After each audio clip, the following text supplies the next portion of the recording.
November 21st, 1943. Betio Island, Tarawa Atoll. The sun is a white-hot coin punched into a sky of hammered tin. The lagoon smells of diesel, salt, and cordite. You hear it before you see it, the clatter of a Caterpillar D7 wrenching its way off a landing craft. Treads grinding coral like a bone saw. The Bulldozer shudders onto the blasted beach where 2nd Marine Division has been pinned all morning, and every eye snaps to its blunt, armored snout as if salvation had just found a steering wheel. Equipment Operator, 2nd Class.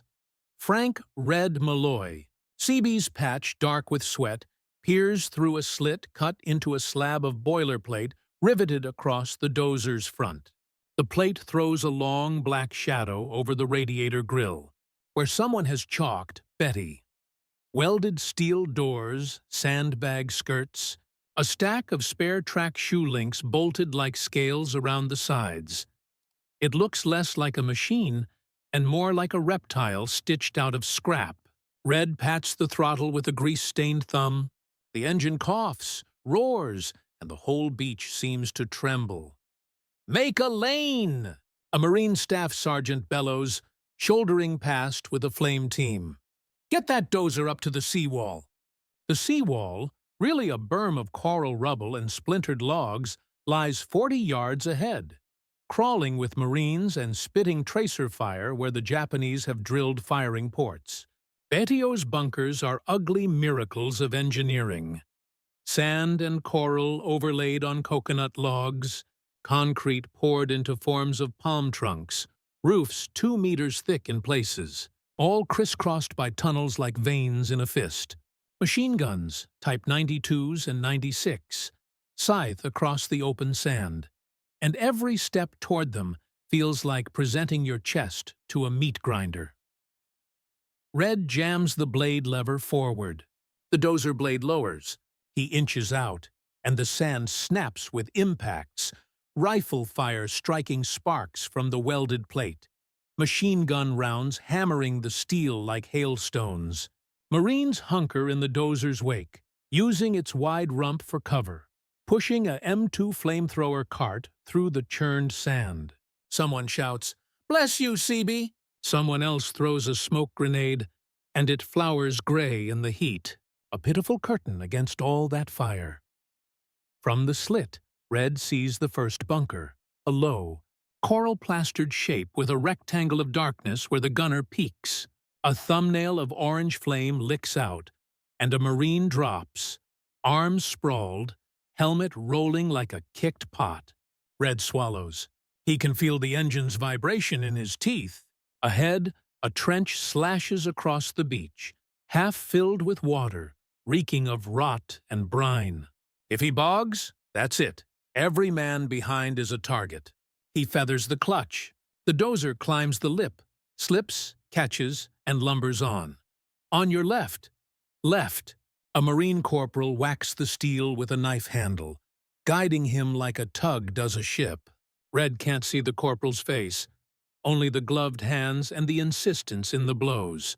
He yaws the dozer, nudging the blade toward the bunker. The blade bites. Coconut logs groan as the weight comes on. Red throttles up. The D7 surges like an ox leaning into a yoke. Gravelly coral spills in waves, avalanching against the firing port. The gun inside chatters once more, then coughs into silence as the slot becomes a mouthful of sand. The dozer blade rises, pushes, piles. Smoke from burning aviation fuel drifts across, smearing the sight slit into a black smear. Red drops the blade again and shoves. The bunker roof sags, then settles with the horrible, dull sound of something being packed away. There's a moment, just a beat, where the beach noise thins, as if even the battle is listening. Red hears his own breath rasp. He hears the engine complain. He hears, faintly, a thud-thud from inside the bunker, like a fist on a door. He pushes more coral down, more sand, more logs. Behind, the Marines move, the corporal, the flame team, a pair of men with satchel charges slung like mailbags. "Go, go, go!" A second bunker wakes to the left, its machine gun streaking red lines through the smoke. Chips fly from the plate around the slit, and a bolt pops free, zinging past Red's cheek. He lurches the dozer toward the new threat. A Marine with a bar braces against the dozer's angled armor and lays down a furious, steady comb of fire, short bursts, disciplined, like he's mowing grass. The flamethrower man crouches, the assistant steadying the fuel tanks on his back, and when the nozzle hisses alive, Red feels the heat through the plate. Fire curls into the gun port, a living thing that claws and sticks. The scream that comes back is high and thin, quickly swallowed by the concussion of a satchel charge. "Blade down! Bury it!" The staff sergeant roars. Red obeys. He's done this on Guam and Makin in training fields, pushing dirt to shape airstrips, never pushing to erase men. But Betio has reshaped his imagination. The blade rips a swath in the berm and pours it forward. The weight of sand is an argument with no words. Under it, logs creak and crack. He inches forward until the blade kisses the bunker's roof. He lifts, backs, lowers, and pushes again, sculptor's motions, brutal and precise. The half-seen world beyond the slit disappears beneath a slide of coral. To the right, a Sherman clatters across the reef, a lumbering M4A2, turret scuffed by last night's spray, a white star flaking on its flank. It shudders under a hit from an unseen gun, tracks skidding, commander ducking into the turret ring. "We can't get a shot!" The tank's bow gunner yells, sound ragged over the engine noise. The Sherman's driver throws a hand signal, "Go you!" And Red understands. He angles the dozer toward the tank, blade up, and rams the seawall, carving a ramp. Treads grind the newly piled coral, and the Sherman surges over the lip at last, turrets swinging to spit a 75mm shell into a blockhouse farther inland. The blockhouse exhales dust like a dragon's sigh. Someone bangs the plate again, different rhythm, urgent. Red breaks. A corpsman and two riflemen haul a wounded man into the dozer's lee. The corpsman's hands are a shocking bright red. "Hold! Hold!" he shouts, working a bandage, eyes never lifting from his patient. Red holds. The engine idles, a heavy, patient heartbeat. Over the plating, a Japanese mortar round plops into the sand with a sound like dropping a melon. It doesn't detonate. The rifleman boots it away, and they all flinch for the blast that doesn't come. "Move it!" The staff sergeant again, voice hoarse but unbent. "Drive it right up their throats." Red nods to nobody. He nudges the throttle. The dozer groans into motion, blade angled, smoke ropey and hot. He feels the machine become an animal beneath him, not built for battle but baptized by it, and he drives it as a battering ram of earth, steel, and stubborn human will. Ahead, a line of low shapes waits, the next run of bunkers, the next conversation with gravity and fear. The Marines fall in behind, boots splashing through a tide line of torn maps, spent casings, and the lost. By the time the sun dipped behind Betio's smoldering palms, the Marines had learned to move where the bulldozers went. The island was only 2 miles long, but every inch was contested. The Japanese defenders, around 4,800 men under Rear Admiral Keiji Shibasaki, had built an underground world of pillboxes, trenches, and fire lanes that made every advance feel like an assault on a fortress. But no fortress could stand forever when the very ground beneath it became a weapon. The Seabees, the Navy's construction battalions, were the quiet miracle of the Pacific campaign. They weren't trained as infantry, but on Tarawa they fought as if born to it. Men who had once built runways and roads were now burying bunkers alive, using their dozers as armored beasts that fed on dirt and fear. Red Malloy's D7 led the way again the following morning. The beach had turned into a stew of oil, sand, and blood. Every few feet, the dozer blade struck something, helmets, timbers, bodies half buried by shell fire. Red didn't look down. He focused on the low black shapes that marked yet another network of Japanese positions. Marines flanked him, moving low and fast, eyes fixed on the dozer's steel hide. A gunner up ahead fired a burst from a Type 99 light machine gun, tracer rounds snapping just inches above the blade. Red ducked, even though there was nowhere to hide. The plate rang like a bell. He felt heat in his ribs, where the impact traveled through steel into flesh. Then, almost instinctively, he jammed the throttle forward. The bulldozer lurched, blade lowered, roaring as it climbed the sand slope in front of the bunker. Coral sprayed like shrapnel. The blade met the bunker wall, logs cracking under the pressure. The machine's weight pressed forward until the structure buckled inward. Its firing slit folding closed like a wound sealing shut. Inside, Japanese soldiers scrambled to find a new exit, but the dozer wasn't done. Red reversed, dropped the blade again, and pushed more earth into the hole. The air filled with choking dust. Marines watched, awestruck and silent, as the bunker simply disappeared beneath the sand. From the right flank, Lieutenant Jack Harkins, his uniform torn, his Thompson smeared with grime, climbed onto the dozer's step and banged on the plate. "Red, you're a goddamn tank now. Keep going!" The men laughed, a wild, exhausted sound that didn't belong on a battlefield. Harkins dropped off, turned to his platoon, and waved them forward. "Follow the beast!" They did. Within hours, more Seabees joined the fight. Some dozers were fitted with improvised armor, boilerplate, spare treads, even concrete poured between steel sheets. Others were bare, their operators relying on luck and faith. On Tarawa, 3 of those drivers were killed before noon. But for every one that fell, another climbed into the seat, often without orders, just determination. The bulldozers weren't just clearing paths. They were rewriting the landscape of war. When Marines found themselves pinned by a sniper nest, a dozer would roll up, blade raised like a shield, giving cover while riflemen advanced. When a bunker refused to die under rifle fire, the dozer turned it into a tomb. The Japanese, disciplined to the point of fanaticism, had never seen anything like it. From their positions, soldiers of the Imperial Japanese Navy watched as their defenses, built with painstaking care over months, vanished beneath waves of earth. A few tried to counterattack, charging the lumbering beasts with grenades or satchel charges. One man, barefoot and screaming, managed to leap onto Red's dozer, slapping explosives against the blade. Red swung the machine hard to the left, the man tumbling into the sand. The grenade went off under him, flinging his body against the side of the blade in a burst of sand and blood. Red didn't stop. He couldn't. By the 3rd day, Betio was no longer a battlefield.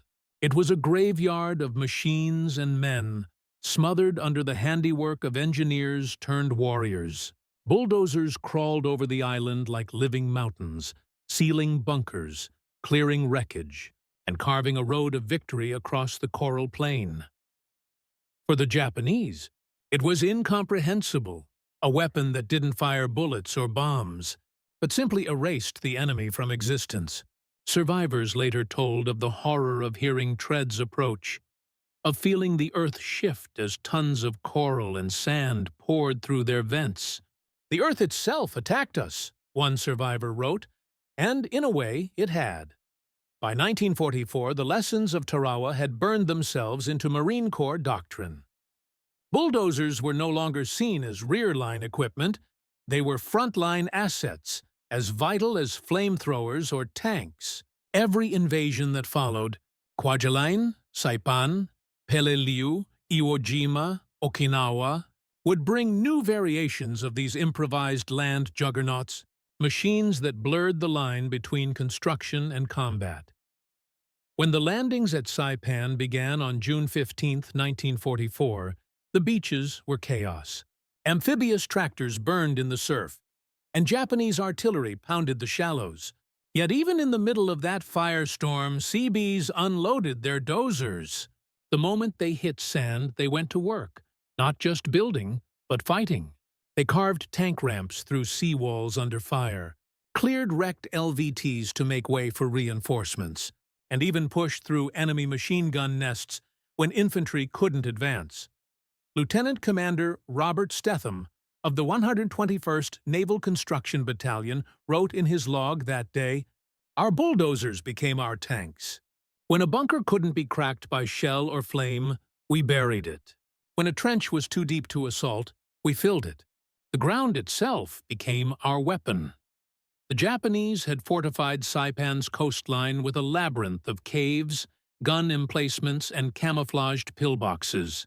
They were built with the same logic as Tarawa, defend to the last, but the enemy hadn't accounted for the persistence of the dozer crews. On the second day of the invasion, a D-8 bulldozer, its armor cobbled together from ship deck plating, pushed straight through a grove of palm trees and came upon a line of connected pillboxes.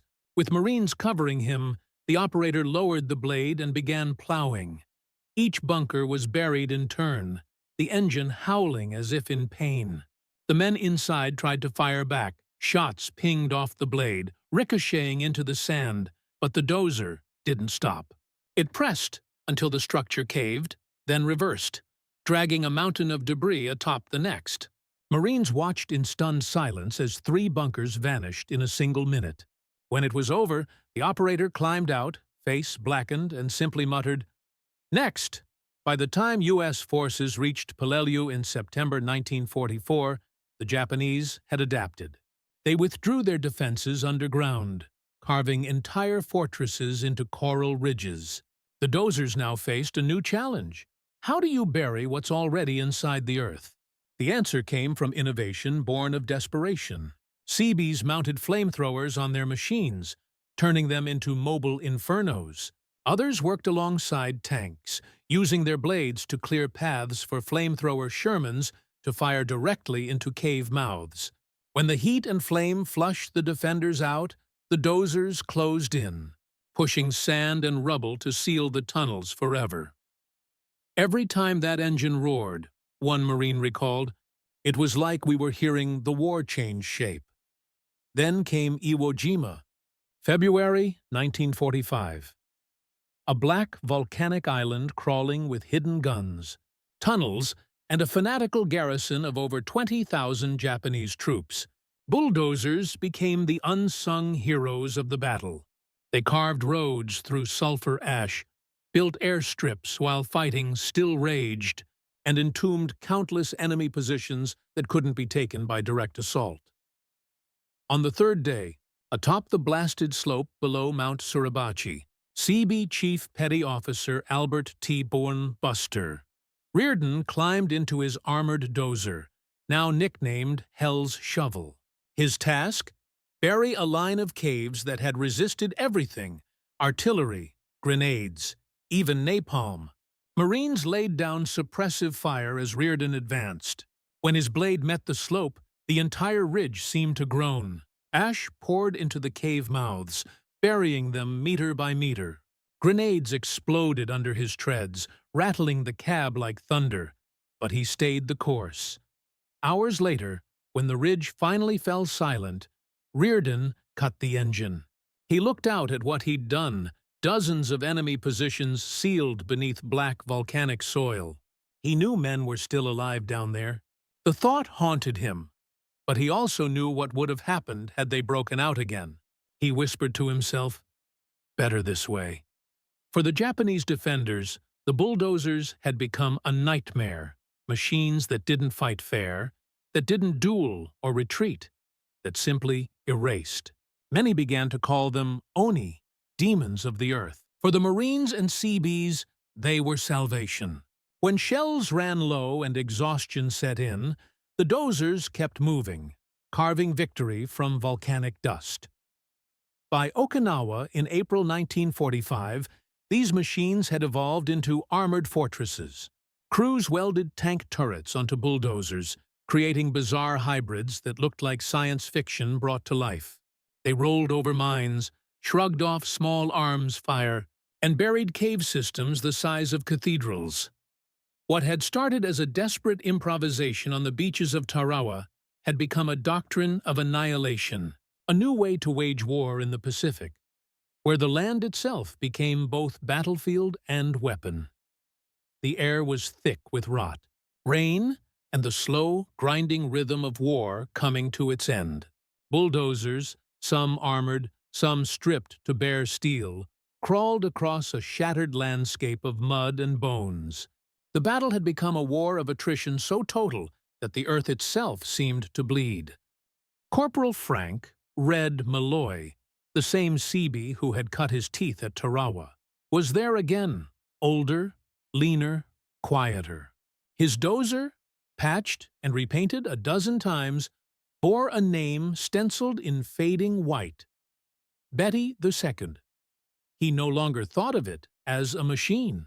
It was a companion, a beast that had carried him through hell and back.